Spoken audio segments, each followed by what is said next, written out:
So we end up loving all of life in all of its expressions without judgmentalism, and in so doing we accept it within ourself, and the vice versa. That which we accept within ourself, we see that there's nothing we need to do. If this is a exercise gym, if this is purgatorial, then why would you want to eliminate all the possibilities to express all the aspects of consciousness out there? If they can't beat up little babies here in this neighborhood, they're going to find some other little neighborhood to beat up little babies. Because the horrific is part of nature. The horrific. There's no point then to try to change what's out there, because the world as we see it then is a projection from our own ego. So we heal it within ourselves, and in healing it within ourselves, we heal it within the world. That must be so, because we see that consciousness is progressing. It's poised at 207. 207 is very profound. Integrity is stunningly, enormously important. It is the whole crux.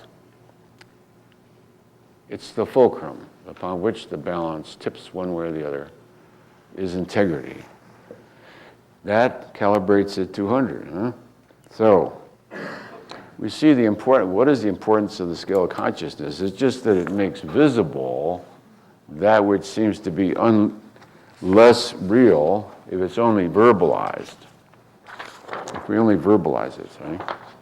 But if we also put it in sort of a visible form, see, this is the way the mind is used to thinking. We've been trained this way from kindergarten on up, to think logically, to put things in form and concept, comprehensible. So the 400s are very useful because they're the great springboard on up to the higher levels. We see that there's one that has the 200 line demarcated with some kind of a color or something to emphasize its importance. Yeah, this one's a better one. This one is really a better visual because it points out, it emphasizes the importance of this level here. This is the most crucial level on the whole map, because from here, once you cross this line, the rest is practically guaranteed. Well, not guaranteed. But the rest is accessible. The more one rises, the more one is likely to rise. Let's see if that's so. Okay, the higher one gets, the more likely one is to get ever higher resist. Okay, so the more you advance, the more you're likely to advance. And the more you advance from wanting to advance, the more advanced you get to be more advanced. So it's an upward spiral.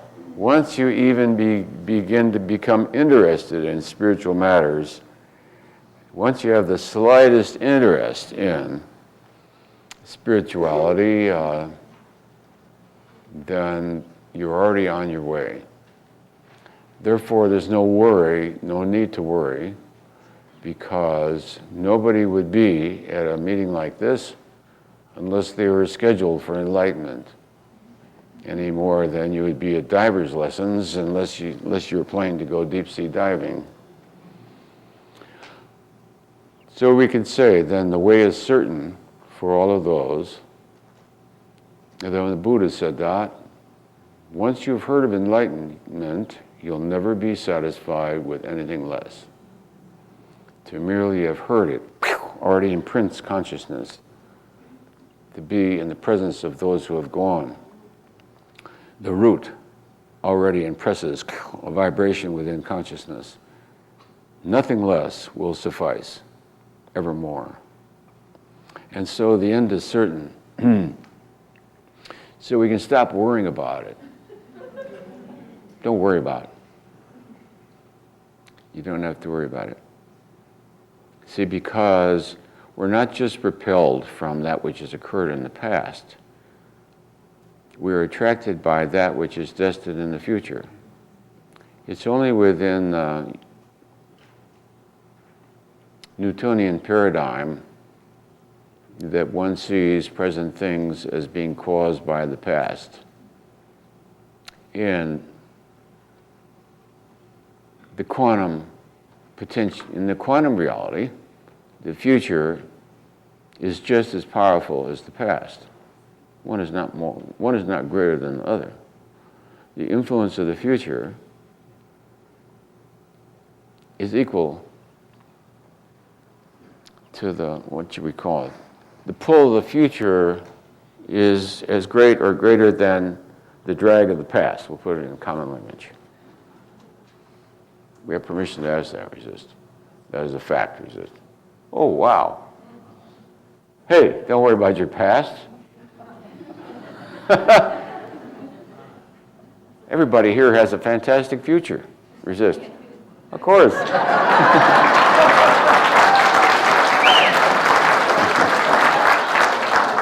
You're not here out of guilt or out of the past. You're here out of the joy that's pulling you to the future.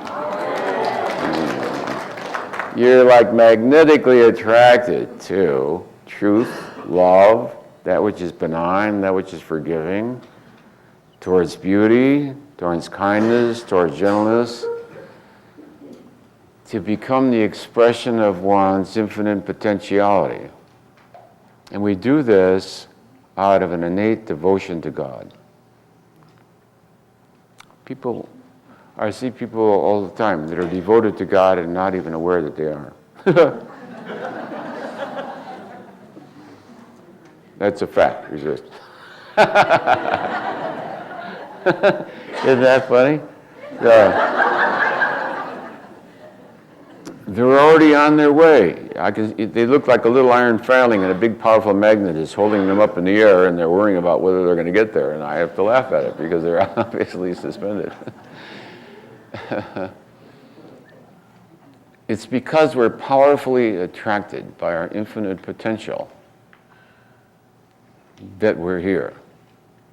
Or not here, but some lecture someplace, some meditation someplace, some workbook, some mantra, some form of worship.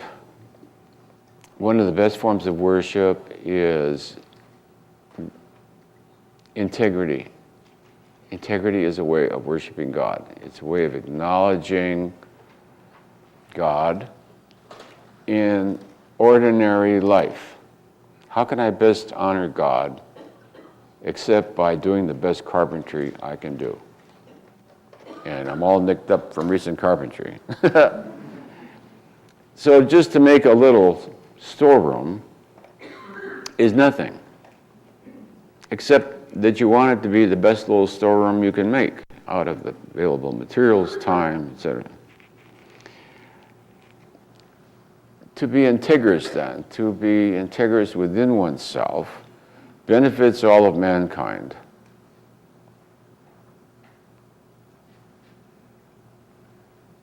To be integrous is a way of worshiping God. To bring integrity to the workplace. You see, because your integrity influences everybody else. And the new measure of success is going to be integrity.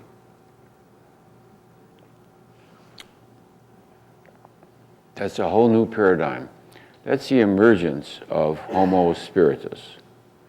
The book I'm finishing now, we talk about the emergence of Homo spiritus. A new emergence on the evolutionary tree. And I think Homo spiritus is going to require a different nervous system. Because once you get over 500-600, it's tough. There is, in actuality, the emergence of Homo spiritus. Resist. There is an actual new branch off the evolutionary tree. Resist. It will eventuate into, we have permission,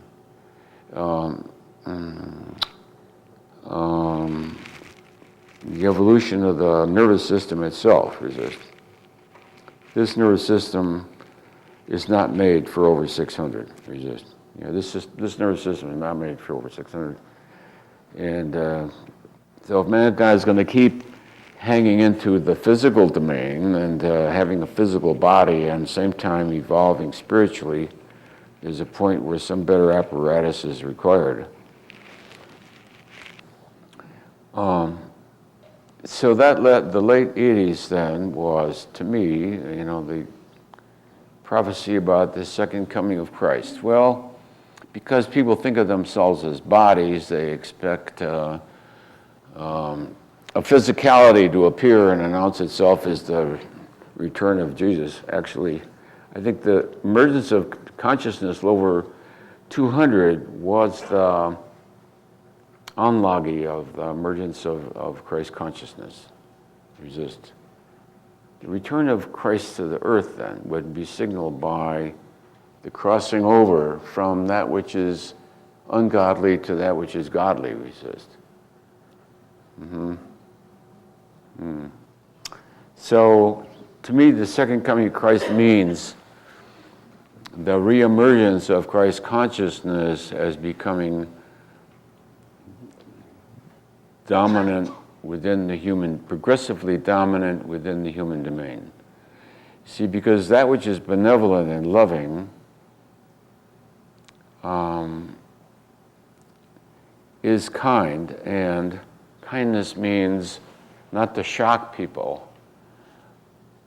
You understand? If I was capable of influencing the evolution of human consciousness, it would be to bring it slowly and progressively and even ever more pleasurably, exquisitely, delightfully, joyfully into manifestation, and not just whop.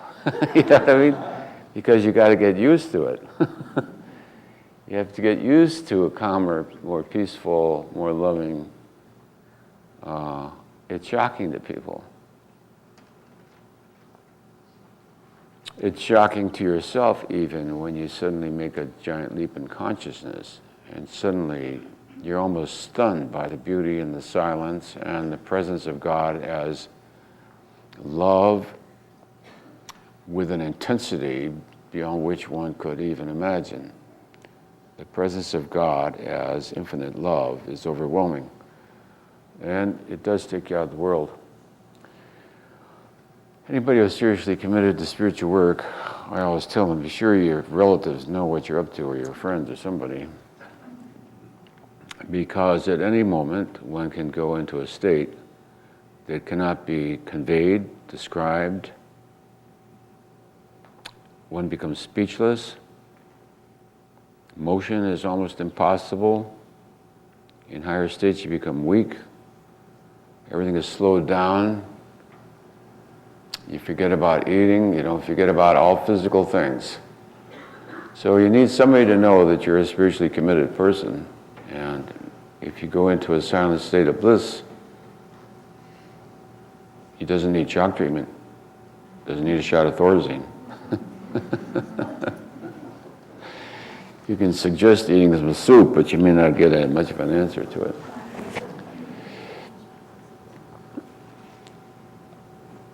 Spiritual work is very serious work.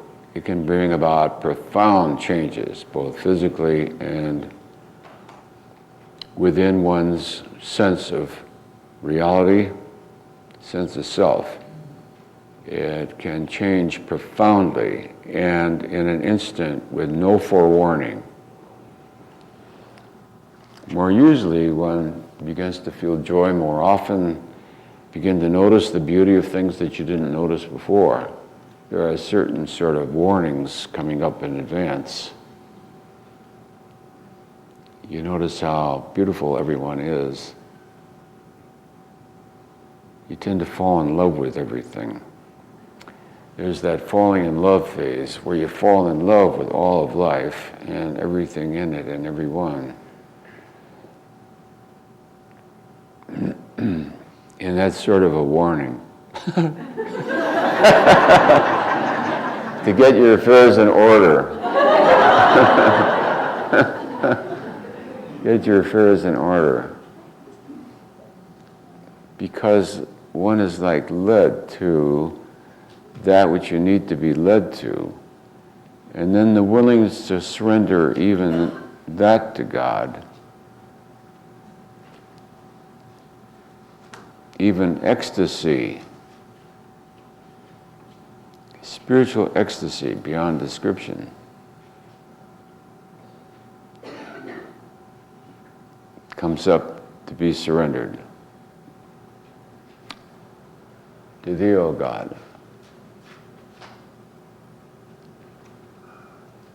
One time I was dancing in front of the altar at midnight in the chapel over here. Chapel of the Holy Cross. They didn't used to lock it. It was open all night, and the candles burned all night, and the music was on all night. And all the visitors had left, and at 12 o'clock or 1 in the morning you could go there and meditate all alone in this chapel with the candle and the music and the beauty, and you would just go into an ecstatic state beyond description.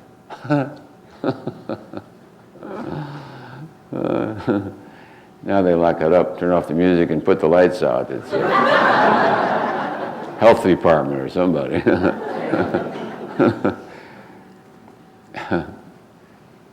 And such ecstatic states. The ecstatic state was described by Ramakrishna. So after I learned that Ramakrishna went into it, I quit worrying about it. Such ecstatic states. So somebody has to tell you that those states are there. They're going to be experienced if you're being attracted by the ultimate potentiality of the evolution of human consciousness, then you're going to be pulled through those states. And when ecstasy beyond description, the willingness to surrender it, even that to God, when that's surrendered to God, then the most awesome of all, a peace of such profundity, of such extent, in such dimension, and of such expression through its quality and its exquisite presence, takes the place of ecstasy. And that gets you beyond 599. We told you how to get beyond the 400s, now the 500s. This, you see, the reverence, love, lovingness, brings one up to an exquisite joyfulness within which there is a serenity, the revelation of the presence of God, and a transfiguration takes place within the person. You will never be the same. You will never be the same again. To experience the presence of God, it is not possible to go back. You know? Then up here is the states. This is just joy, but up here should be ecstasy. Out of joy, that moves on to an ecstasy that's beyond description, beyond comprehension. That exquisite bliss, that ecstatic ecstasy, the willingness to surrender even that to God, brings an infinite state, which is all prevailing, which is the absolute reality that prevails. And in due time, one can go back into the world and be alive to the world without its being disturbed at all. The state is always present. Then one witnesses what was the person, the persona, returns to interact with the world if that's one's karmic propensity. If that's one's karmic propensity. One may or may not return to the world. Most do not. Most, once you hit that state of peace, That's it. One is finished with the world. And there is no obligation to remain. But for unknown karmic reasons, one may stay. In that case, the persona is given permission to reactivate within the world, to respond to the world in a way the world comprehends within their dimensions of reality, and learns to re-function in the world.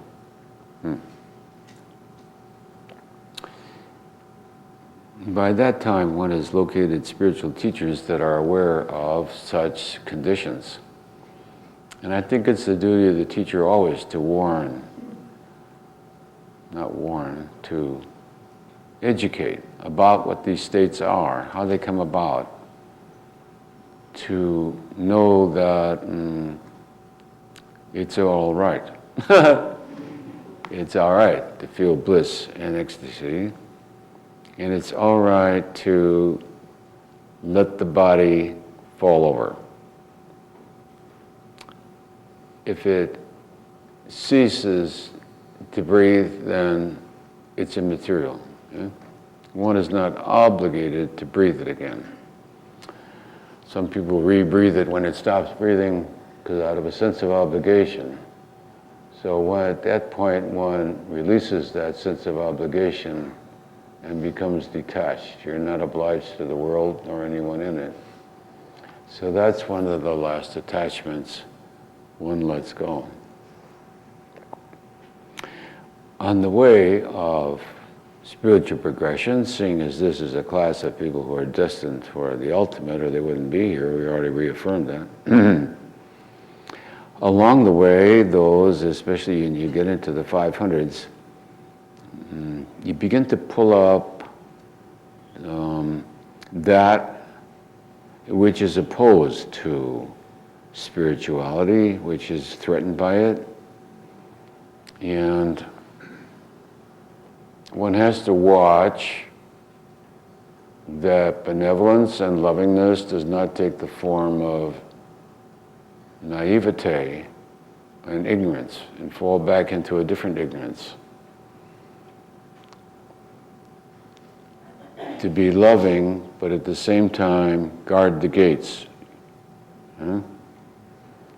There's a certain phase in the 500s where one becomes a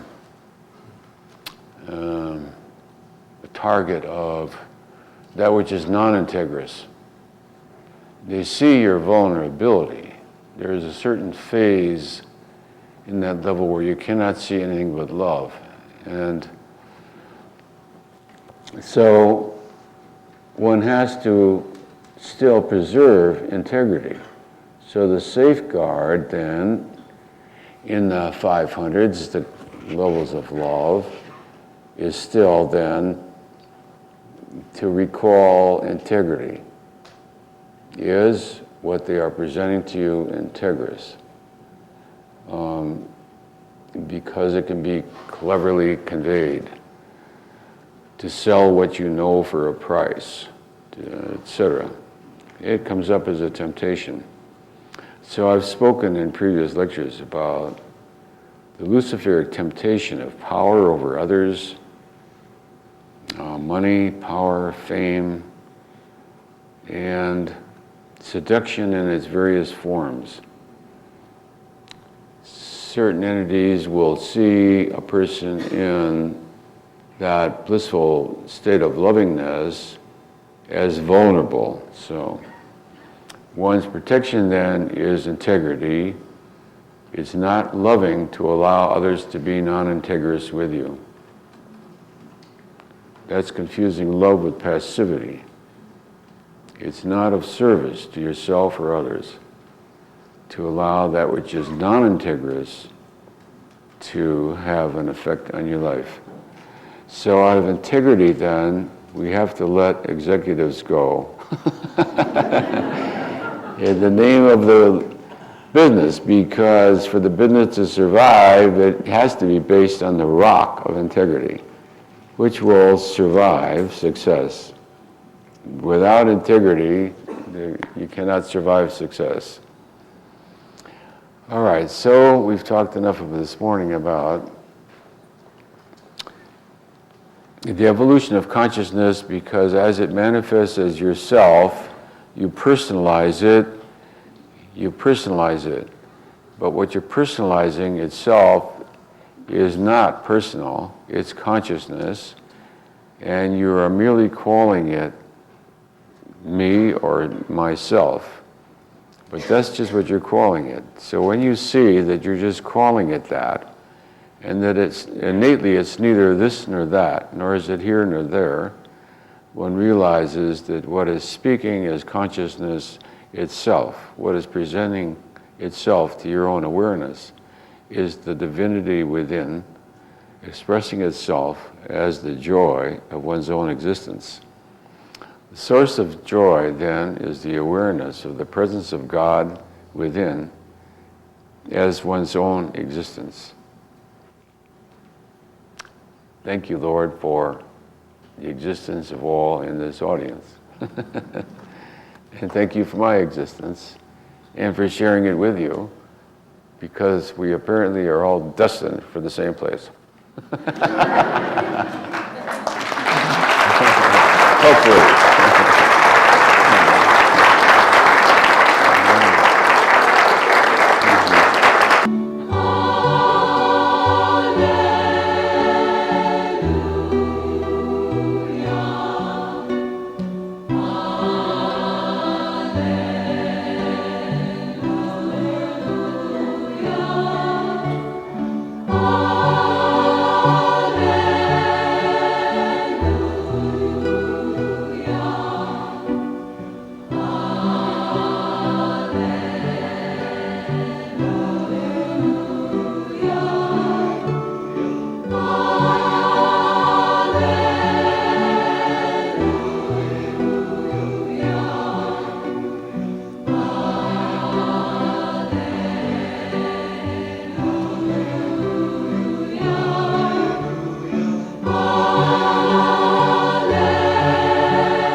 If you can't find God, all you have to do is turn this music on and do nothing else.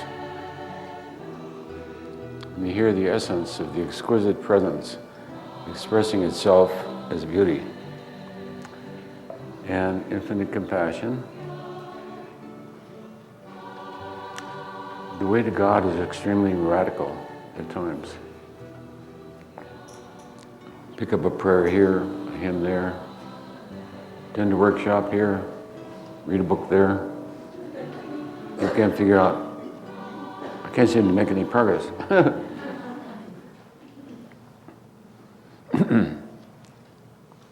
finds that which is simpatico with oneself and then persists with it with a dogged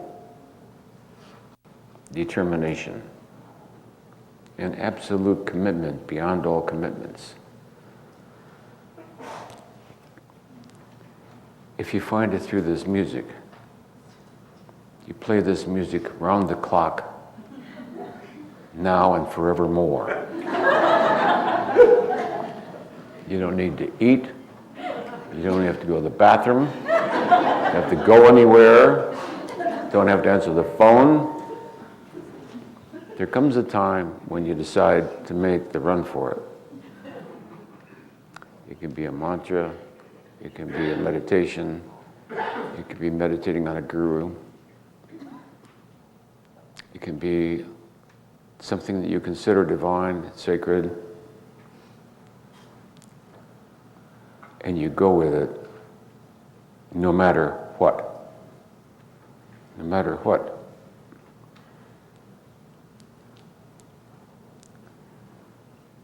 And if you don't eat after a couple of weeks and death faces you, so you die. So? That's the least of it.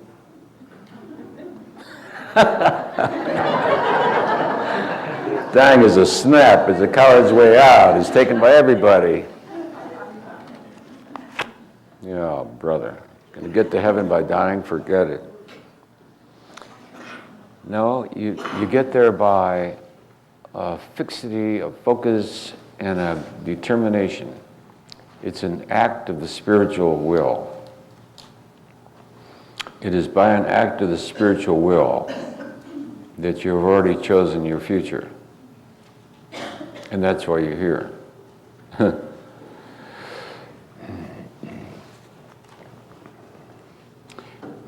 I got a letter the other day. It says, I've read the first 6 pages of the preface, and I have to talk to you right away.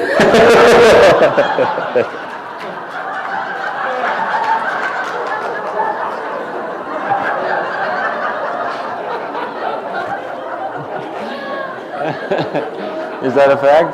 That's a fact. That I've read the first 6 pages, and I must talk to you right away. I mean, that it was adorable, you know.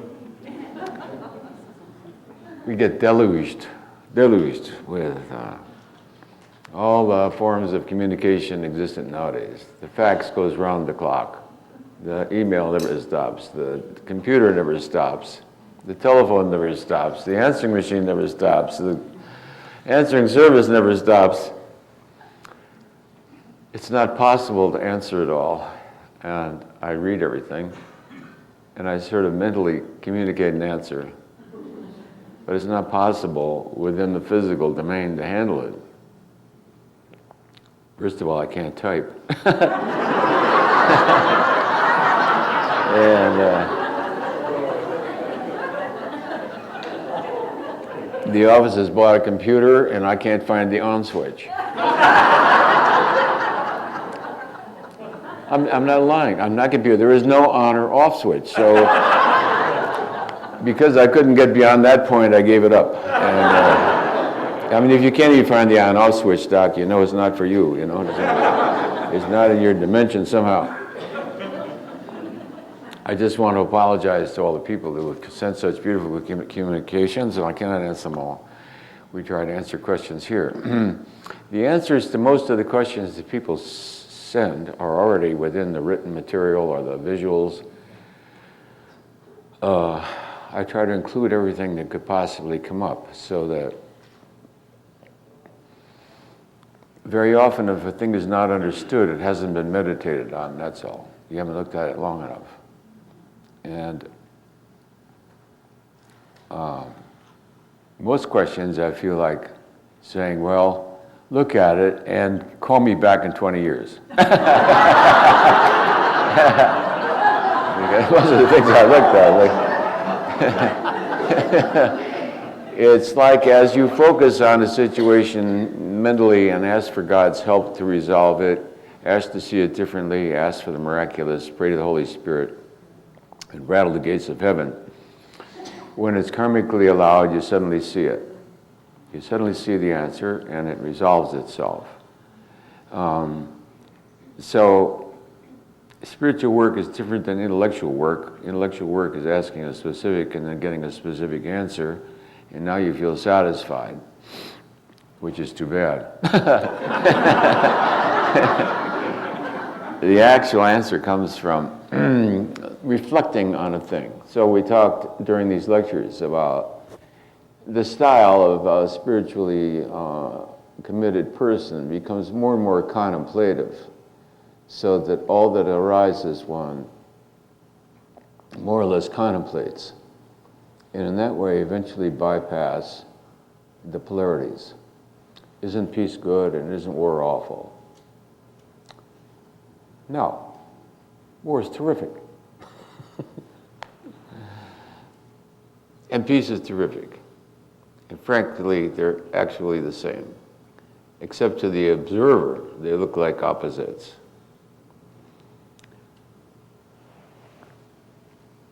Right now, the country is involved in a situation. Should we be pacifist or activist? Should we be reactive or proactive? That's where it really comes down to. People who are old enough remember World War II and what went on that time. So those who have not learned from history are condemned to repeat it. Huh? I remember the Prime Minister of England taking a pacifist position with Adolf Hitler and says, oh, he's an okay guy, all we have to do is this, that, and the other, right? So you cannot confuse passivity with peace, because very often passivity brings war.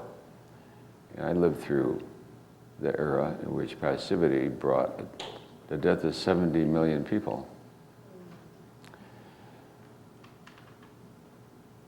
After World War II, after the world, in 1929, Secretary of State, the new Secretary of State was Stimson, I believe Stimson. We had an intelligence service, of course, during World War I, and then it continued after World War I. And his first day in office as Secretary of State, the intelligence service presented its report for the day to the Secretary of State, who said, quote, "Gentlemen, do not read other gentlemen's mail. That cost us another 70 million people dead. Cost us Pearl Harbor." I want to clarify that pacifism is not the same as taking the action that takes you to peace, because peace takes integrity. Integrity does not allow itself to play ball with non-integrity, right? Truth is often the courage to stand one's ground and say, no further, no more. Right? Somebody asked me that question during the intermission. What is the integrous stance? The integrous stance is not to allow your monastery to be ravaged by wolves. You have to protect your monastery.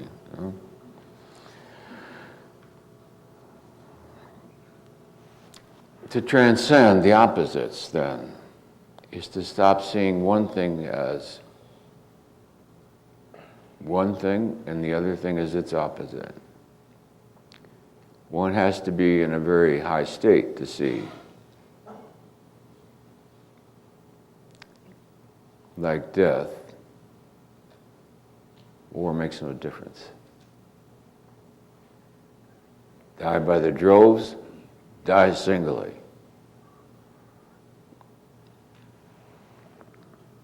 Because the evolution of consciousness takes us through these various forms.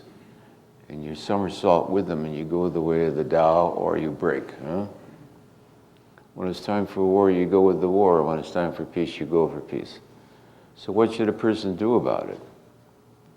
One should hold an integrous desire for peace and pray and then allow divine will to express itself in the karmic expression of humankind. How many times do you have to die in war before you see it's absurd? A lot of times, apparently. Over and over and over again, people choose it, yes? Over and over again, until people learn that part of spirituality is integrity. Integrity means to stop playing victim. It's not integrous to allow your husband to beat you all the time. Not integrous to allow your children to be abused. It's not integrous to allow people to steal from you.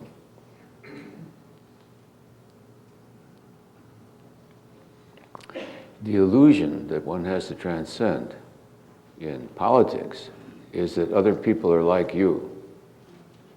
I've got news for you. Other people are not like you at all. Other people think you're a stupid idiot.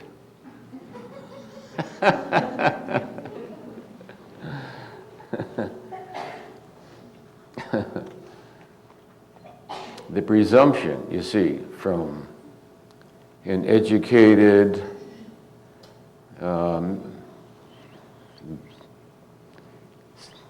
consciousness level of 430 is to presume that other people are like us. They wouldn't do that. They'd bring destruction on their own people. Of course they would. And of course they would bring destruction on their own people. We see it over and over again. The leaders of other countries are not in the same level of consciousness. Megalomania doesn't care if their whole country gets wiped out. It's very hard for sane people to realize the degree of insanity of megalomania. Hitler not only didn't care if all his people got killed, he thought they deserved it. In fact, what was left standing he would have eliminated if the generals had followed his orders to burn Berlin to the ground. Yeah.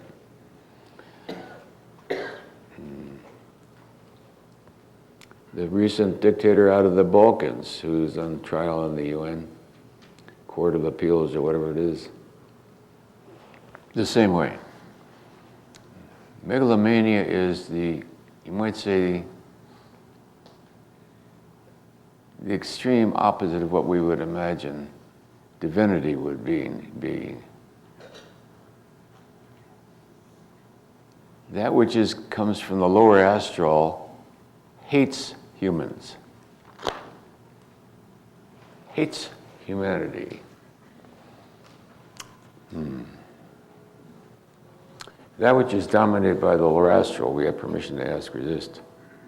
Hates humanity, resist. Hates humanity. So you're going to put your trust in a dictator of another country that hates humanity? It doesn't hate you, it hates its own people. The megalomaniac is not satisfied until you are wiped out, and also his country. He wants all of mankind destroyed. And you remember there was an era there during the communist era when they were planning the mega bomb that if they lost the war would eliminate all of human life. Therefore, to be spiritual doesn't mean to be foolish or blind, to go into denial and sacrifice needlessly. However, everything that mankind goes through serves an ultimate lesson. And we go through the same lesson over and over until we get it. You can't hand the keys to the car to a drinking alcoholic who is also psychotic and off his meds. Because you're spiritual. No, folks, it won't happen that way. It doesn't. So one of the lessons, those are one of the lessons we learn along the spiritual pathway, is that naivete is different than ignorance, and that's different from innocence. And they are all different than denial. What passes as spirituality is often denial. A posturing ignorance. An assumed innocence, which innocence itself does not need to assume. Just like humility does not have to assume the position of pseudo-humility.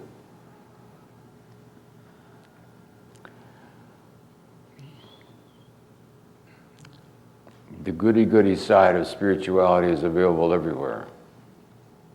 The goody-goody side of spirituality has a big trap to it. Otherwise, everybody would be enlightened. If it was easy to skyrocket to 1,000, everybody'd be there. We'd all be off this planet. Turn it back to the dinosaurs. They knew what to do with it. Kill each other without being pious about it. They were honest. You look good, I'm going to eat you, I'm going to kill you, okay? I mean, no pretense that, he's just an innocent good fellow, and if we all pray for him, Tyrannosaurus Rex will become like the rest of us. Tyrannosaurus Rex will not become like the rest of us because he's run by energies from a different domain. All right, so part of being spiritual is starting to become integrous. It requires honesty and strength. Part of the spiritual is the spiritual warrior who stands up and defends the truth. Bin Laden is not going to become a good guy and change his mind. It ain't going to be. The enemies of that which we have are enemies because they hate that which we have and that which we are. Why does the lower astral hate humanity? It's because humanity has the chance to return to God and they do not. Those who have chosen to deny God. Okay. The hatred that emerges on this planet stems from the lower astral realms. It stems from the lower astral. It stems from that which hates mankind, resist. It stems from that which would like to destroy mankind, would like to destroy God, and destroy all who seek God. All right. So that should take care of naivete. You're not exactly walking amongst friends every moment of every day. That which hates God seeks to dominate, and did dominate until the late 1980s. Consciousness of mankind was below 200. That which hates God, let's say, really dominated the consciousness of mankind until the late 1980s. Only now are we crossing over where integrity has a chance. Before I turn over the cards in my checkbook to somebody, I want to see his credit rating. Is that not spiritual? No, that's spiritual. Pseudo-spiritual is, oh, I trust everybody. I'm sure I can give anybody my checkbook and the keys to my car. And I know I can depend on him to return it. I got news for you. I had to go down after waiting a month to Cottonwood and get my car because it was still sitting in the driveway because he was on a bender. I never would have gotten my car back if I waited for the goodness of mankind to blossom through this idiot.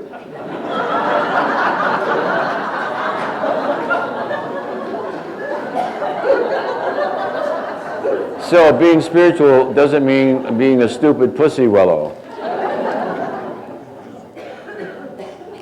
I say that because people that are naive pussy willows get taken. They get taken, and not just financially, they get taken spiritually. I got a new guru for you. So that which is deleterious to the true pathway loves to snare the really committed spiritual seeker. And what's his downside? His downside is his naivete. Therefore, as a teacher, it's my responsibility to get off the sweet pussy willow path of flowers and hearts and hymns and get with it that you got to be real to be spiritual. You have to be able to accept the reality of how it is, not get into pretense. A lot of prayer is just pretenseful. You can pray up a storm for bin Laden all you want. He doesn't want to go where you want to go. If you wanted to go where you want to go, he wouldn't be aligned with the lower astral forces. You understand? He wouldn't be there. So, all right.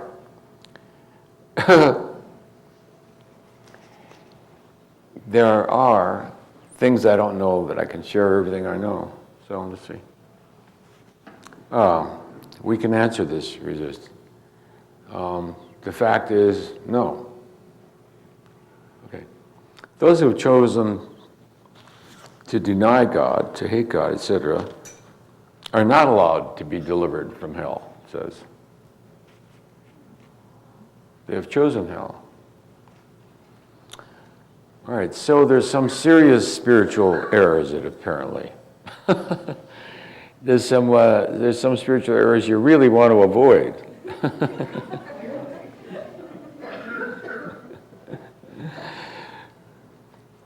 The energy of the teacher, the guru, can it advance your consciousness or undo negative karma?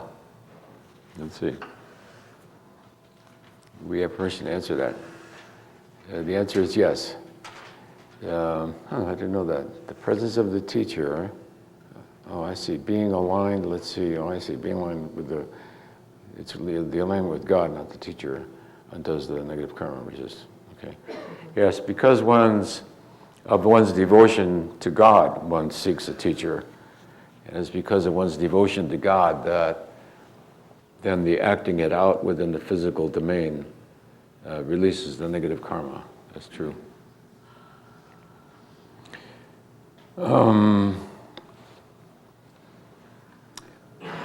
Much of the effect of the teacher is vibrational, resist. Much of the effect of the teacher on one's consciousness is strictly vibrational. It's strictly the energy of the field, resist. It's impersonal, resist. It's the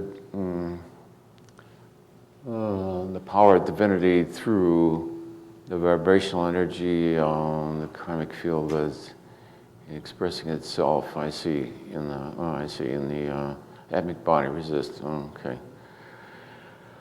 Yes, the energy field then of the teacher vibrates one's own aura picks it up.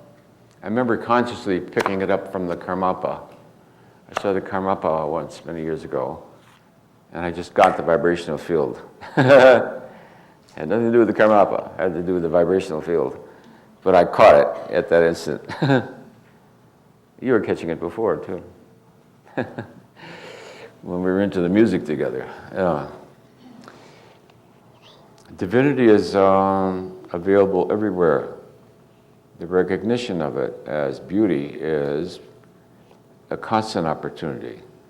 To reach God, one tunes in on beauty, listens to beauty. The sound of God is silent. The sound of God is present at all times. Behind the talkingness, behind the noise, is a profound and infinite silence, in which is the presence, so powerful that one has to resist it in order to keep functioning in the world. And so beautiful music like that will take you right out. You have to sit down. It takes you right out of it because of the vibration of the beauty. So in the high 500s, it becomes sometimes very difficult to function because one is crying all the time. And every little thing that's beauty just knocks you out. You have to stay away from kitties, they blow you away. You have to stay away from lovers, people that are in love, they're terrible. One time I almost missed the plane. I was sitting there waiting for the plane, and this couple looked at each other, and wow, you could just see the love there. I almost did not make the plane. I had to bring myself back. Okay, hell. Yeah, there's different levels to hell. I don't know if I want to talk about hell today, folks. We can discuss this today. Oh.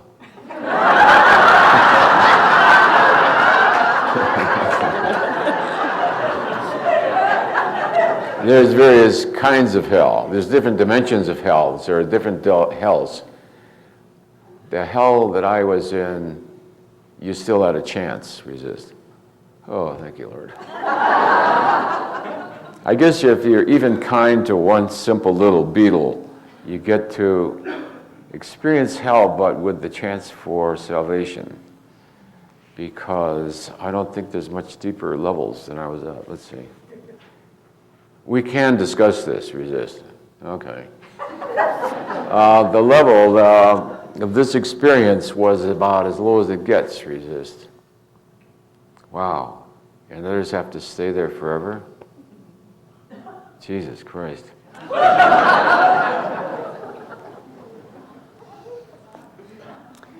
People joke about hell, fool around in hell, and basically people are scared to death of it, and with good reason. Because it's worse than your wildest imagination of how awful it can be. One's worst imagination is merely the frosting on the top. From there, it becomes staggeringly worse. There's nothing and no one to respond to you, nor is there any chance of hope anywhere. In fact, it even says on the way down, abandon hope. That artist who wrote that, Dante, I don't know how he knew that, but there it is, and it's very, very visible. Abandon all hope. And when you go beyond hopelessness, there is a realm unimaginable. And yet, there still remained that chance at that level. And I said, if there is a God, I ask him to help me.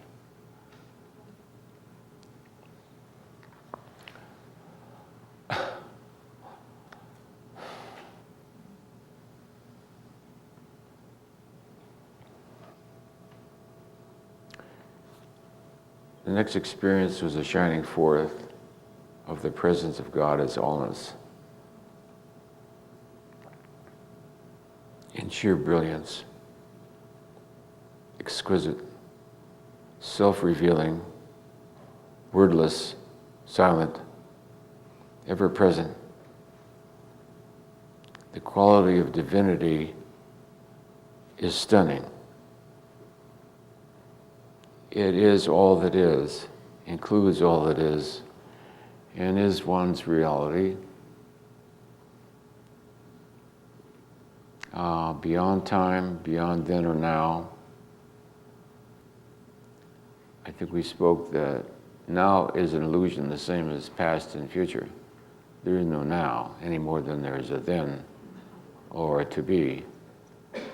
The reality is an alwaysness, a forever allness, alwaysness, which is one's reality. The celestial realms are more like that music. The music takes you really into a celestial realm. Heavenly is to be in the exquisite state that that music takes you to and never have to leave it.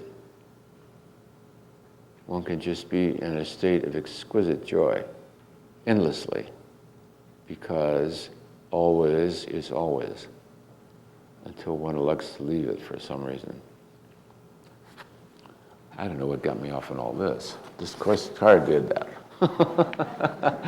This card did that. You gave it to me. It's your fault. I don't like talking about such things. There are certainly pitfalls, and so we want to be sure and mention them. The seduction of the innocent. So the danger of the 500s, the danger of the 400s, we've already discussed. Endless thinkingness, confusing abstract concept with reality, whereas actually only a concept. The 500s that I've already discussed with you, the downside of the 500s. To get into denial.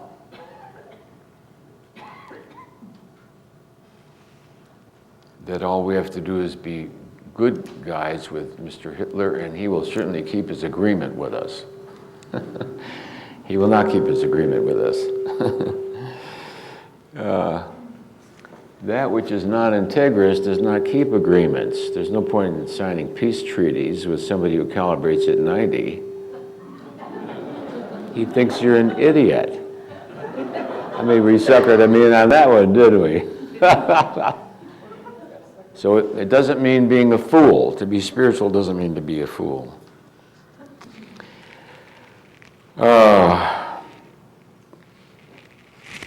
Let's see.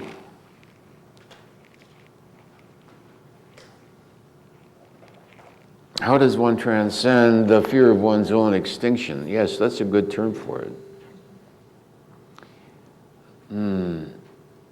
One has to be willing to become extinct, to dissolve into nothing, to no longer exist, to surrender existence itself. That's called for. But we won't get to the last lecture. I don't want anybody getting enlightened between now and the last lecture, please.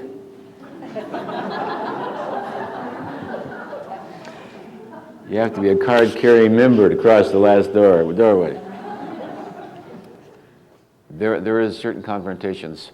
So each, you see, along the way, there's confrontations and trials. Spiritual teachings are different. The teachers and the teachings are different, and the downside is different for each of these levels. You see?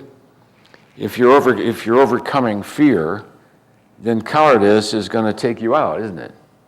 This is the test to see whether or not you can walk into the bullets and die for your country. Yeah, you're going to walk into them bullets and you are going to die. That's for sure. And then you shoot right up here. When I committed Harry Carey, I remember the experience was agonizing beyond description. Agonizing. The pain was far worse than what you can imagine. It was horrific.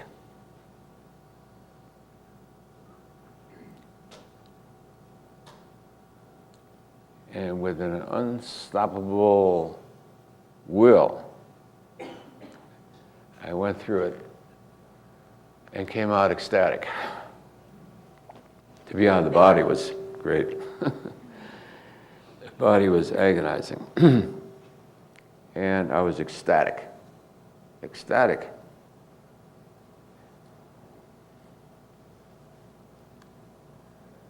Never have to face that one again. To overcome fear. So then some of the things that we decry, we decry Harry Carey, let's say, but it was called for. So I set up a situation in which that was the only thing that could be done and save one's honor, and I did it. Don't have to do it again. But there isn't any other way. You have to actually walk into the bullets and actually die for your country. You have to actually rip your guts out and die for one's faith. So the lessons of spirituality call forth then things that seem within the world quite extreme. We say, oh, that's extreme. Look at all the warriors that had to die. How are they going to transcend that fear of physical death unless you walk right into it? You can't pretend in your mind, oh, I won't be afraid of giving up my body for God. Well, we'll see. Chop! Too late to change your mind now as the sword goes through your skull. In a split instant, you realize that you've just made it. Ecstatic. I told you about the time that warrior and myself killed each other. Man, we really did it too. Both of us burst into laughter. I killed him for Jesus and he killed me for Allah. I mean, it was ecstatic. We both went out of body and God, Jesus, amazing. All right, so you got to be willing then to go to considerable extremes. Your family will think you're mad. They may call the police, call the psychiatrist. That was the function I had back east. I was a consultant to the Zen monastery, the Episcopal diocese, the Catholics diocese, the nuns, various monasteries and religious retreat centers, etc. Is this guy delusional, or is he, what is his state? Because once you've got that commitment to God, nothing will stop you. You say, doctor, he's going to whatchamacallit. And I say, well, yes, let him. But then he'll die. That's true. The world thinks in very banal terms. Why, he's going to die of that. And I said, right. As true he is. As true he is. Is he in a state of ecstasy or is he catatonic? Is this a person in high ecstasy or is this a bipolar manic in the religiosity? And sometimes it's pretty hard to tell.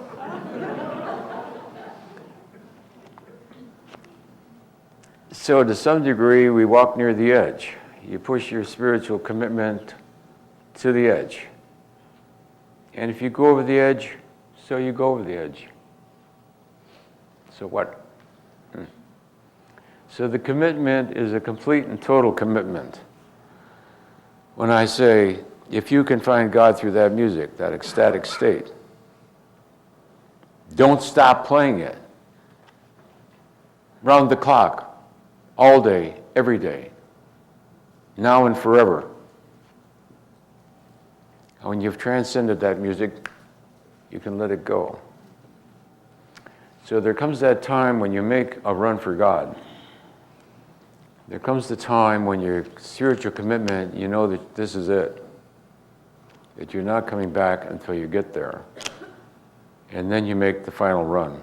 But we'll talk about the final run, the last lecture. Otherwise, nobody will be here next time.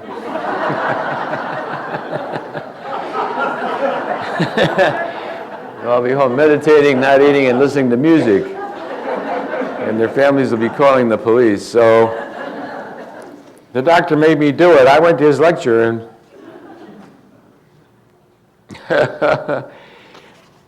along the way, one may also get a great number of physical calamities and aches and pains. If you look up the mystic in encyclopedia, it'll give you quotes going back to the 12th, 13th, 14th, 15th century of various mystics and their description of what they went through. One said, you'll spend more time in your sick bed than you will on your knees.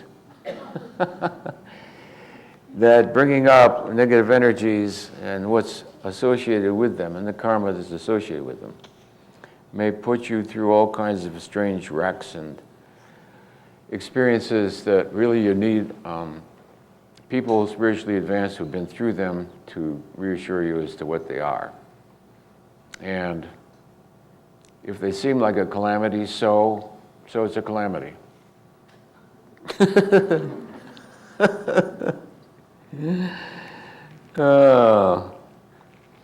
I don't know what percentage of the way back to God we are.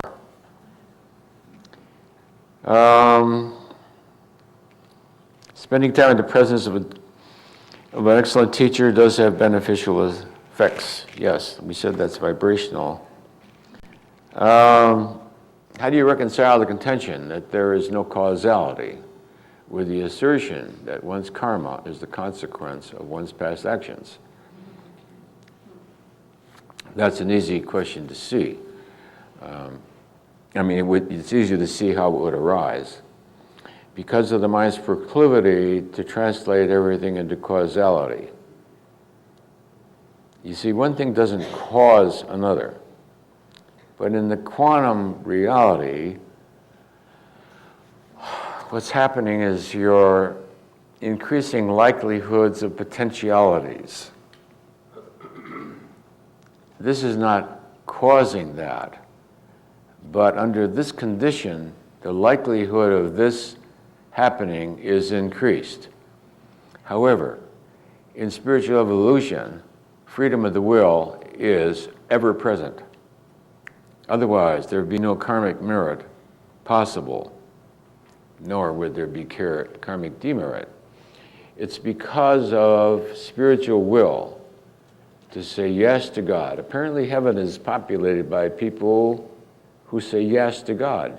You have to say yes to God to get to heaven. That's it. Is that right? You have to want to be there. God doesn't want anybody who don't want to be there. Who hasn't consciously chosen God. That's something I never asked before. I have permission to ask it, resist. And that's a fact. Heaven, God doesn't want anybody in heaven that doesn't want them. Resist. Okay, it's simple enough. So apparently, karmic merit comes from having had the opportunity to choose either way and to have chosen this rather than that. So all is happening by free choice, not by causal determination. You see, if things were causal, there would be no karmic merit nor demerit, would there? You could just say everything's caused by something else. Well, this thought was caused by that, and that was caused by the NBC News, and that was caused by the paper, and that was caused by what my parents did. So there's no responsibility. Neither is there freedom. Neither is there merit, nor is there room for growth. It's only because you have the option to say yes or no that one, by saying yes, automatically advances oneself. I don't know, I didn't set the whole deal up. Don't ask me about it.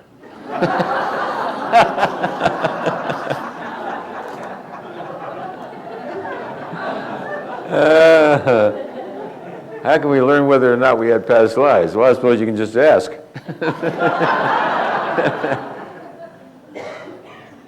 Let's see if we have permission to ask. We have permission to ask. We have permission to ask about the person who wrote this, resist. You want to know the answer? Yeah. All right, this person did have past human lifetimes, resist. Yes. So you can ask. That's the easiest way. See, we said the likelihood is that everybody in the room had, what did we say, about 25, on an average, about 25 lifetimes. See, when you get to a certain level, you remember them. You start to remember them. You begin to suspect them. There are people who specialize in past life regression, that can take you back there and you re-experience it. People get it through dreams, hallucinations, and various other ways. You begin to suspect it. I mean, it's not necessary to know. It's not necessary to know. I said you could skip this whole lecture and reach God in an instant. As soon as you walk out of here.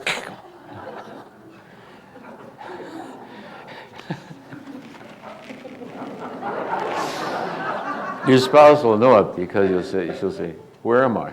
Uh-oh. God shock. That was another one they used to bring me. Is this monk in God shock? It's God shock. You hit unexpectedly a high satori, and it totally blows you away. Disoriented, you don't know how to function in the world. You're confused, can't think.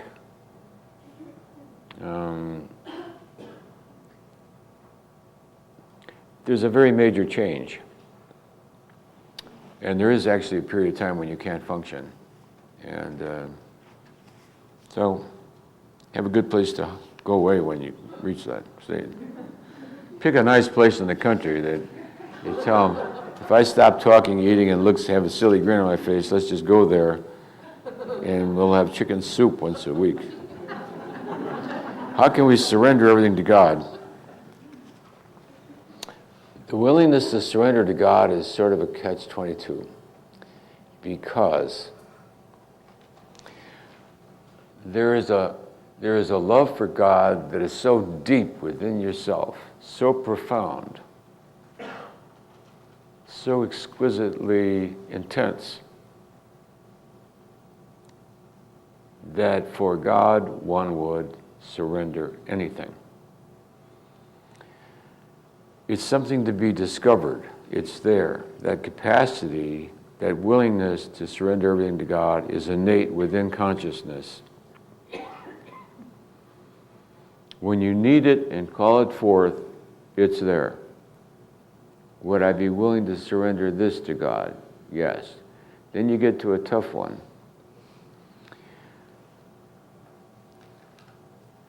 So innate to the pathway of non-duality, or the Zen, bare bones, ascetic route,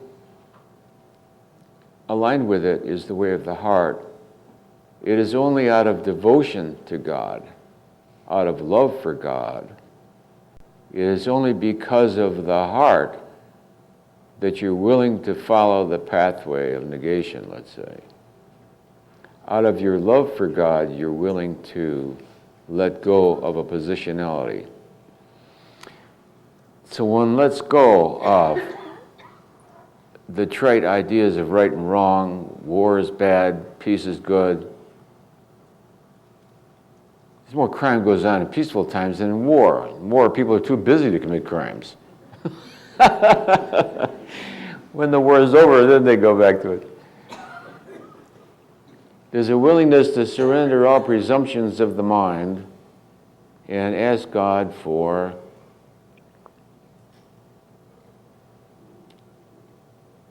revelation. It's like one holds one's positionality and asks God to resolve it out of the willingness to surrender it to God. So the willingness to surrender things to God comes out of devotion. When you get into a really incredibly high place of beauty, you'll realize you can get in touch with it there. In the state that you're in, you'd be willing to surrender anything to God, everything to God, life itself. And in the last instant, that is what is asked for. Are you willing to surrender your life itself to God?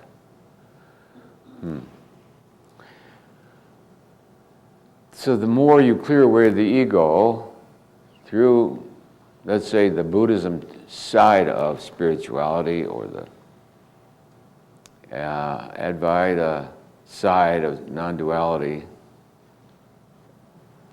it strengthens the way of the heart, the traditional Christian way, let's say, through the heart. The more you evolve through the heart, the greater power you have to let go positionalities that are deeply ingrained. So each one assists the other to be devoted to one's spiritual work. You're doing that out of your love for God. The reason to become enlightened is out of your love for God. That's the reason. It is out of my love for Thee, O Lord, that I do surrender all that I think and believe that I am, including life itself.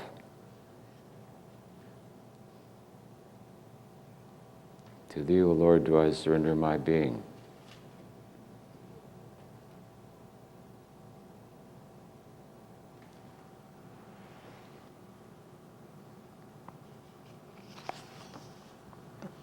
That's an act of the spiritual will. It comes from the heart of the spiritual will.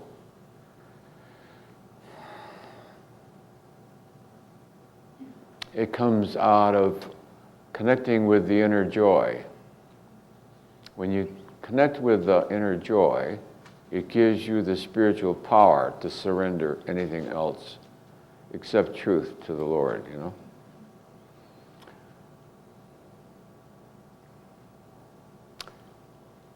Also, divinity respond, let's say, no, I can't put it that way. The worship of God, the love for God, the devotion to God, the love and devotion to spiritual work itself is a sacrifice and a gift to God. Who doesn't need any gifts? It's just a style of speech. It's a gift of love is a gift of love, and it is its own reward. Just like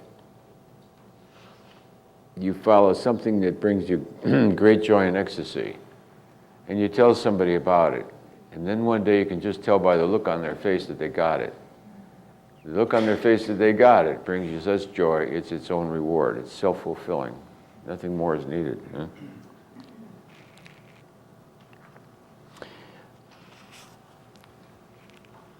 Compassion for oneself arises out of seeing one's own innocence.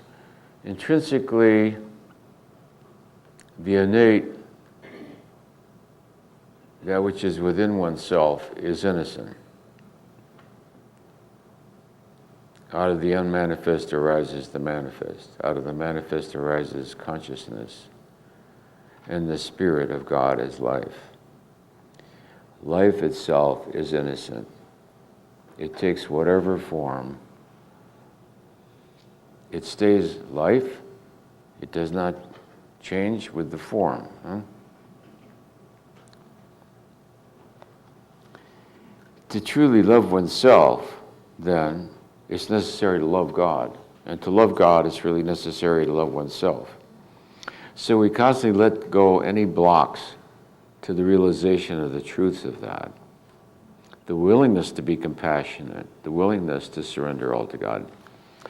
In the end, it's a matter of trust and faith. In the end, when you are asked to walk off the cliff, in the end, you're going to walk off the cliff.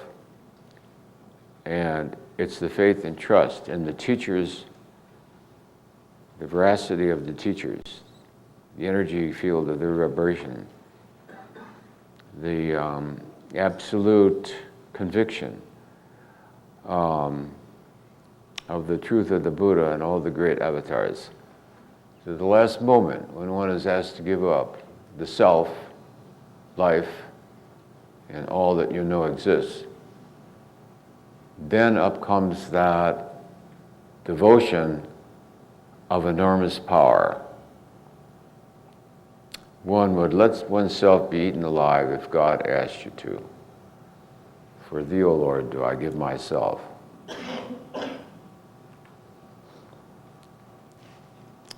You surrender even life itself to thee, O Lord.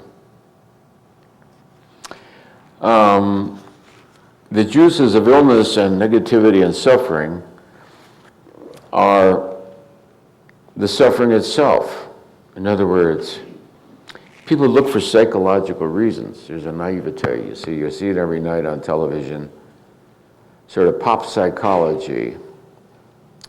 Oh, this guy just shot 14 straight years in a row. What do you suppose happened in his childhood? That's the first thing, you know?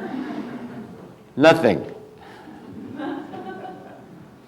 Nothing that happened in his childhood has got anything to do with what he's doing now. That's just a plausible rationalization, because we like to psychologize things, because that gives us a superior feeling that we understand them and can explain them. When the truth is, all these explanations are nonsensical and have nothing to do with it. You know why I like shooting people? Because I like shooting people. You understand? The payoff is the experience itself. Not because I'm getting even with my father from childhood when he abused me and all that. Because even if that's a fact, it's still got nothing to do with why you're doing what you do now. You do what you do now because the experience itself is the payoff.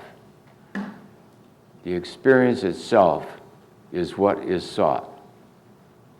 Once we seek to feel sorry for ourselves, we seek to feel resentments and revenge. We love to seethe with rage and indignation. Isn't that fun? You just seethe, oh, we hate them. We just have a hate parade. I mean, people just dig hate, you know. You watch those news broadcasts from the Middle East, as I've spoken before, and you watch the expression on their faces as they throw rocks at each other. Man, they're really getting off on it. I mean, they're having a ball. Pow, pow, pow, pow. I mean, they just love it, you know. And you want to get in there with a peace sign? Get out of there. Who wants peace? Be in the middle of a prize fight. Some idiot runs out there. Peace! Give us a break. How does one surrender the will to think? That is sort of a tricky one. And we've said that thinkingness is its own reward. We just got through saying that the reason behind, you see, because that's based on causality, and there is no such thing as causality. So looking for the cause of something, you always end up with a tautology chasing your tail. The payoff of an experience is the experience. That is the payoff. The payoff of hating is to get to experience hating. One can retrospectively justify it, my father was brutal to me, etc. But that frankly is not why you're doing what you're doing now. Because you're not 5 years old, that's not your father. It's got nothing to do with it. You're violent right now because you enjoy being violent. I've got 50 girls, many of whom just enjoy being violent. They like to hit cement walls with their fists and fracture their bones. Is logic or reason or psychology going to find a reason? Pathetic. No, you hear them try to find it. And I humor them and say, uh-huh. You hit your fist against the cement so you can break your fist and say, look, I broke my fist against the cement wall. See how crazy I am. I say, look, I know you're crazy. You don't have to prove it. You have to break bones to tell me you're crazy. But what she's saying to me is, I am that crazy. I am so crazy that I will actually break my bones against cement walls. So I said to her, you know, I get it. Yes, you are that crazy. Oh dear. The payoff of an experience is the experience itself. Therefore, the only thing you have to sacrifice is your desire for that experience. We indulge in certain fantasies and feelings and recollections and memories because of that which it brings up. And we're doing it for the sake of that which it brings up.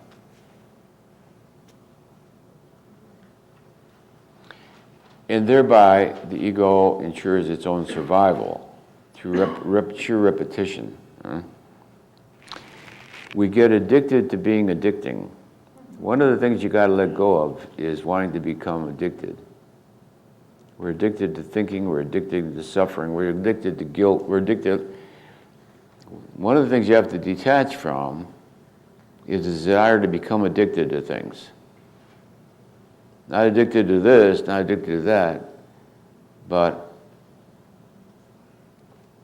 becoming addicted to addiction itself. Becoming attached to attachment itself. Some people become attached to everything constantly. They're just attached to everything. You just watch them. They're attached to this, they're attached to that, attached to their thoughts, attached to their habits, they're attached to everything, attached to their possessions. You have to let go, not being attached to money, attached to greed, attached to sex, whatever. You have to let go wanting to be attached, period. What do I get out of feeling attached to things? Whatever they might be. Attachment itself, then, is some kind of a security operation operating out of illusion. So in spiritual work, you try to find the common denominator so that when you let go of this down here, it lets go a whole lot of things because you don't have enough time to let go all the blocks and impediments. What you can find is a commonality. Defuse that commonality, and now whole rafts of things leave your mind and just never come back there anymore.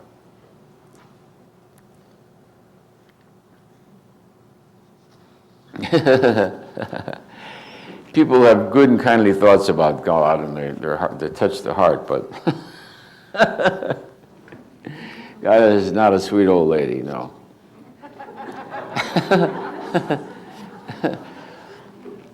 There is a certain parallelism between the nonlinear and the linear domain, between spirituality and physicality. Therefore, that which is legitimately spiritual may also have its parallel within the physical domain. The fact that there is a parallel in which you can imitate the spiritual by physical manipulation, it's a non sequitur to conclude, therefore, that the spiritual is unreal because it can be imitated within the physical. All kinds of experiences can be imitated by poking various parts of the brain. All kinds of events can be imitated, spuriously created. And I suppose Indian rope tricks can be performed. There is a limited parallelism in which that which is the imitation within the physical domain has to the unsophisticated a superficial appearance to the real. One way to differentiate the truth of the two is by calibration. We said that out-of-body experiences, for instance, are quite amazing and fun besides. How many here have had out-of-body experiences? Yeah, okay. All right, if we calibrate the energy of the entity, how do you like that? Boy, what technical talk. The person, before and after. We said, I think we've done this before. Out-of-body experience, the person's calibration does not really change significantly. We have permission to ask that. It remains about the same, resist. But you do learn something. You learn that you're more than just a physical body, resist. Now, how come your level of consciousness doesn't jump when you realize that? Huh. Why is that? All of a sudden, where was it? I'll recall my own experience. You know, sort of your deathbed, severely ill, critically ill, gravely ill. Never even heard out-of-body experience. Next thing you know, you're 6 feet in the air, weightless, invisible. Fantastic, free as a bird. If you think over there, you're over there. If you think here, you're there. Great. No time wasted in traveling. This consciousness advanced as a result of that experience, resist? No. Why not? That's curious. Oh, I see. The mind discards it as being unreal, resist. Oh, I see. Okay. The reason we don't really grow from it, the mind doesn't really believe it. It discards it. Even while it's going on, you don't believe it. Out of body is strange, isn't it? Near death is something else again. That's transformative. And the person's level of consciousness after near-death experience shows rather dramatic increase. Many people's lives change incredibly. There's a number of well-known authors who had near-death experiences described the total transformation that occurred to them as a result of those kinds of experiences. And so that which imitates the spiritual does not show. So that which imitates a miracle, the calibrated consciousness of it is, let's say, 190. Very often people want to disprove the reality of spirituality. People who hate God, and they really come from very low numbers. And So that which imitates a miracle doesn't negate the fact that the miraculous occurs. Not only does it occur, but it occurs very frequently and commonly. It's just that ordinary perception doesn't read it because it's outside its paradigm of reality. And I used to be in the presence of the miraculous all the time. There was a period of time in which the miraculous was continuous, and people would sit down in that field and walk uphill, and you would see a relative saying, "Well, I told you all along you didn't need that cane." The lady could now walk, and she couldn't walk before. See, but ordinary consciousness didn't even read what it was. This lady was suddenly able to walk and perfectly fine. You just you witness the miraculous. People that are sort of not aligned with God don't even see it. They don't even see it for what it is. But anyway, there's a lot of programs on TV in which professional debunkers love to try to disprove the reality of spiritual phenomena. I'm not talking about occult. Occult is something else. And generally we advise people to avoid the supernatural, the occult, the weird, the strange, channeling, strange chantings, Baba this and Baba that from the other side. And people do all kinds of astral tricks. It's best to avoid them. To stick with that which is tried and true. Spiritual truth is clear and obvious. You don't really have to study it. That which is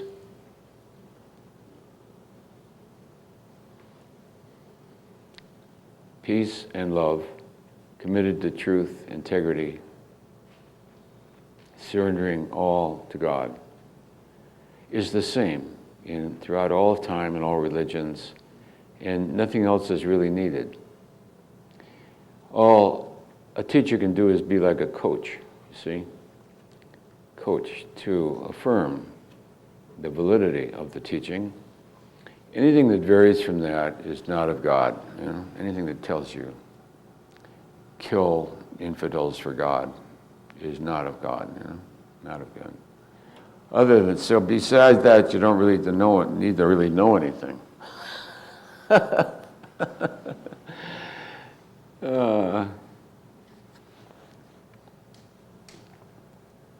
The false teachers, we've advised about that too. That's another responsibility of a teacher.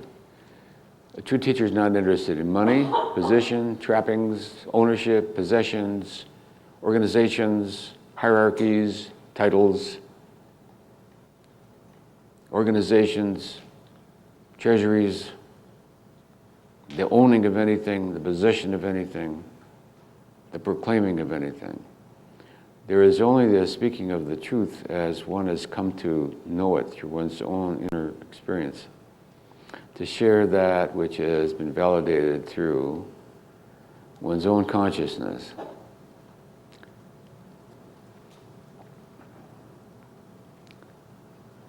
Anything else is an artifice.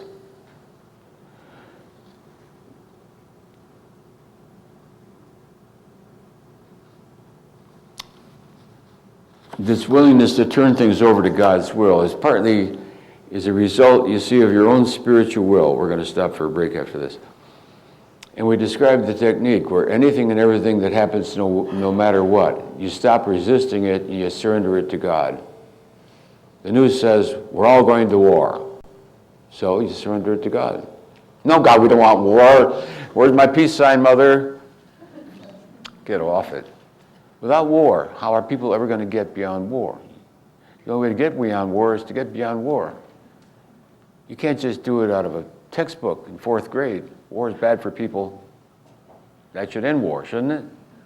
If that ended war, well, there wouldn't be any more. No, people have to go through the gut-rending, ripping experience of devastation. What amazes me is the extent to which the ego has to go before it relents. It's just amazing, the degree, the extent to which the ego will go, the extremes, barbaric, insane, psychotic degrees, before it finally lets go of a thing. If there's anything I'm dismayed about, the human condition, that is what it is. I'm dismayed that it takes so much to bring the ego to the level of letting go. Why does it have to be so extreme? That distresses me still. So that is something I'll have to let go in myself. That identification with the human condition. Why it should go to such extremes. Why does it have to go so far? Why does the pain have to be so bad? Why does it have to reach? Why does agony have to take you to the pit beyond which no more agony is bearable?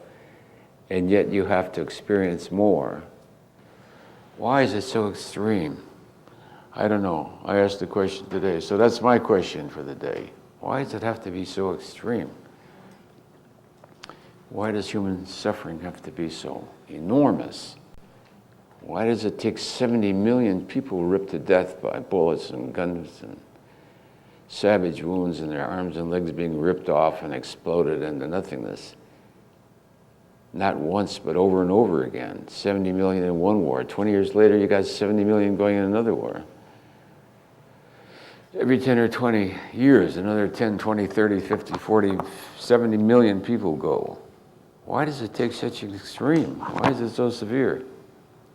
What does it take for people to wake up and recognize a megalomaniac when he's staring you right in the face? Over and over and over again. Whole nations march to some megalomaniac's maniac ego. And they don't recognize it for what it is. Why is that? It's presented to them over and over again within one lifetime. They fall for it one time, 20 years later they fall for it again. 10 years later they fall for it again. Innately stupid. Well, I guess we say the ego is innately stupid. It really is dumb, isn't it? It really is dumb. So that's the answer. Thank you, Lord. People are just stupid. Oh, okay.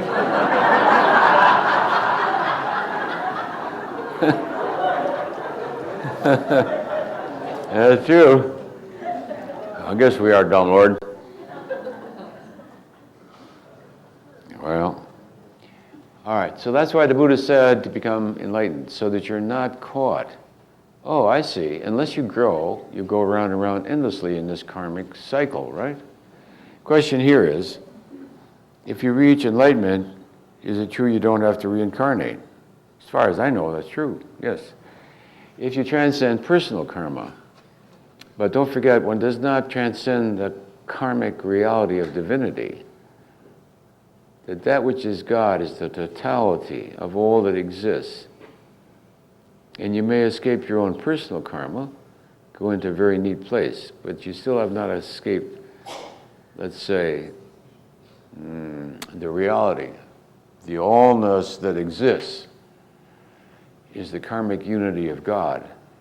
So I told you about that Luciferic trap that you hit when you get into a very high place, where you know you're beyond personal karma.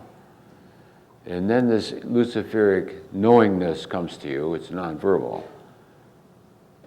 Now that you're beyond personal karma, you know there is no God to answer to.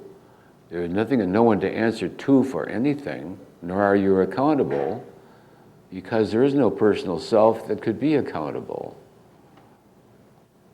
On a certain level of understanding, that certainly sounds true. If there's no personal self, then what would be accountable and to whom?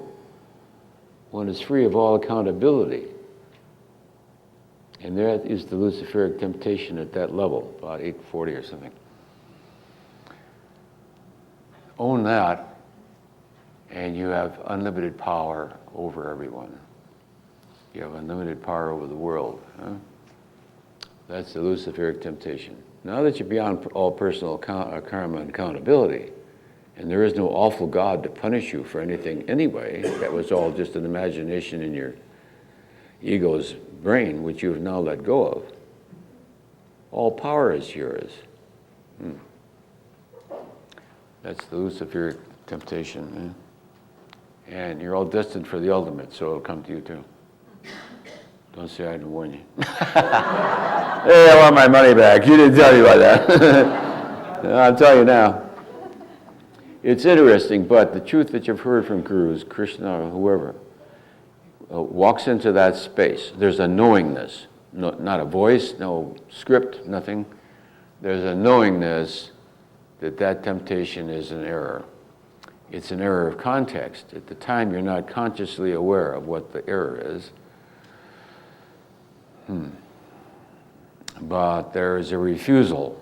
There's a refusal. And then one passes those gates. So the levels that we see on the board, or the higher levels, are guarded by gates. And each gate, there's a question. And so I want everybody to know the right answers. Guy looks at your report card and he says, "You got that one right." Power over everybody. That's a sucker's game. Oh, Lordy. Some of these things are beyond me.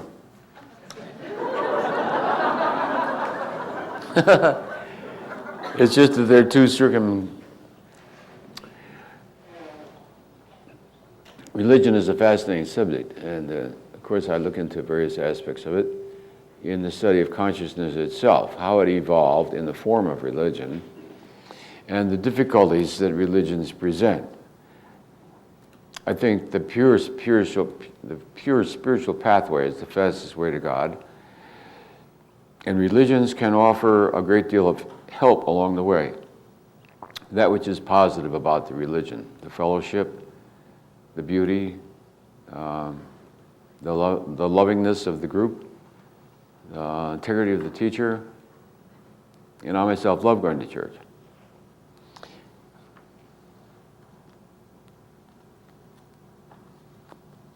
We say when a person declares a spiritual intention, is there a counterforce? And then we'll stop after this and take a break, and then we'll finish up after a break. Is there a counterforce? I'm glad you asked that. Yes, there is a counterforce. There is a counterforce. And it's imperative to discover what is the counterforce. Usually, the counterforce can be quite operative, quite effective, and yet in and of itself be a snap to let go of once you find it. You can hold back a whole locomotive, with your finger on this button here. 4,000 tons of locomotive can't move. One little finger, half an ounce. Locomotive can't move. Immobilize the whole steam engine with one little finger. So that's not power, you see. I mean, that's not force. It's the knowingness. So you may discover something in yourself that's really driving you crazy, and it's really countered by a very small understanding. That little subtle understanding, once you get that, the whole thing clears away of its own. So don't be impressed by how difficult the problem seems to be, because its answer is usually very simple. The light switch is on this side, not that side. And you go, oh? That's all it was. Many of the major ones that I could bypass in my life were really that simple. But what they depended on was a willingness to trust, to let go of what you think you've got for what you're told will work, you see. So there's a certain amount of trust in letting go. But you're right, whatever commitment there is to move in this direction, it does tend to set up. We tried to cover that when we covered the structure of the ego, when we talked about the alternatives and the contraries and the opposites, that within yourself, things are set up as opposites. That's why people feel like I have a lot of patients, I'm afraid that they may burst out in the middle of church with a curse or a vulgar word. That's a very frequent obsession with obsessives. They're afraid that in church they're going to suddenly blurt out a 4-letter word right in the middle of Mass.